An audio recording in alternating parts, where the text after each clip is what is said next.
sa ubos mga langga kay natay paliton dito mga ubani ko ninyo sa tubig tabon nato karong adlaw. At bagyan balik ang atong kuryente mga langga unya alas 3 na ni kapin malangga ning lugsong ta diri sa ubos kining palita og pan kay naa kuno tay babustadi diri sa amo. Gibalik na ni po na babustadi diri sa amo mga langga. So amo ang simbahan mga langga maganda kinag babustadi kada Sabado unya sa una na wala man siya ug karon gipadayon na nila. Malay pala mo ta mga langga kay nindot magipon kaayo nga naay mo ari diri sa tuwa labi na gyud ang hisgutan about sa Ginoo maong makalipay gud sa atong mga dughan. Sa una mga langga kanini ang Bible study mga langga murag dili gid na ko kalimtan man nga atong pagkabata panakuha nga paganahan jud ko mo atin og Bible study kay didto maka-learn kita kung about sa Ginoo mga langga.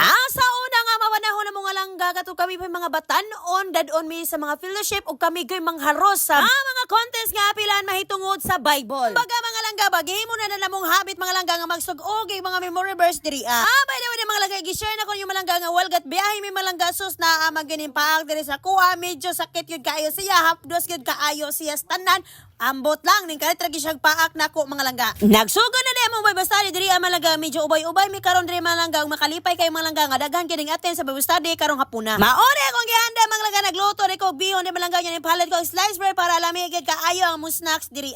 Maore gingon mga langga nga nabusog na ka sa pulong sa Ginoo mabusog ba gid ang imong tiyan kay nindot naman ang atong snacks diring dapita. Daghan kay salamat sa iyong presensya sa pag-ari diri sa balay nga gamay namo mga langga lipay gyud kaayo ang tagbalay sa inyuhang pagbisita.